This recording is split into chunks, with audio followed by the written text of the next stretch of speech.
హనుమంతుడు మరియు కాలనేని మధ్య జరిగిన ఒక స్టోరీని ఈ రోజు మీకు నేను తెలియజేస్తాను. ఇక స్టోరీలోకి వెళ్దాం పదండి. ఇంద్రజిత్తు ప్రయోగించిన శక్తి ఆయుధం వల్ల లక్ష్మణుడు మూర్ఛపోయినప్పుడు అతన్ని బ్రతికించడానికి హనుమంతుడు సంజీవని తీసుకురావడానికి బయలుదేరాడు.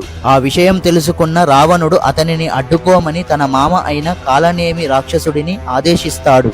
కాలనేమి మాయావులలో గొప్పవాడు. హనుమంతుడు వెళ్లే దారిలో కాలనేమి మునివేషం ధరించి ఒక మాయా ఆశ్రమాన్ని రూపొందిస్తాడు.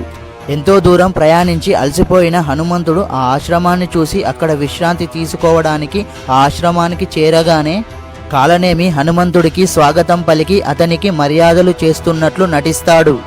అలా కొంతసేపటికి హనుమంతుడికి దాహం వేస్తుంది. అప్పుడు హనుమ, నాకు దాహం వేస్తుంది మునివర్య, నీరు ఉంటే ఇవ్వండి అని కోరుతాడు. అది విని కాలనేని, దగ్గరలో సరస్సు ఉంది హనుమ, వెళ్ళి నీ దాహం తీర్చుకొని అలాగే నాకు ఈ కుండలో నీటిని తీసుకొని రా అంటాడు. అయితే అక్కడే హనుమంతుడిని చంపాలని కాలనేని పథకం. ఆ సరస్సులో ఒక క్రూరమైన మొసలి ఉంది. ఆ మొసలి చేత హనుమంతుడిని చంపించాలనేది కాలనేని పథకం. హనుమంతుడు ఆ సరస్సులో దిగగానే ఒక పెద్ద మొసలి అతనిని తన నోటితో పట్టుకొని సరస్సు లోపలికి లాక్కెళ్తుంది. ఆ సరస్సు లోపల హనుమ ఆ మొసలితో పోరాడి దానిని సంహరిస్తాడు. వెంటనే ఆ మొసలి నుండి గంధర్వ కన్య వెలువడుతుంది.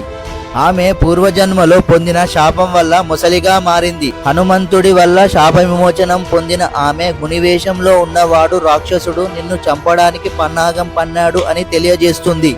నిజం తెలుసుకున్న హనుమంతుడు తిరిగి ఆశ్రమానికి వస్తాడు. కాలనేని హనుమంతుడు తిరిగి రావడం చూసి ఆశ్చర్యపోతాడు.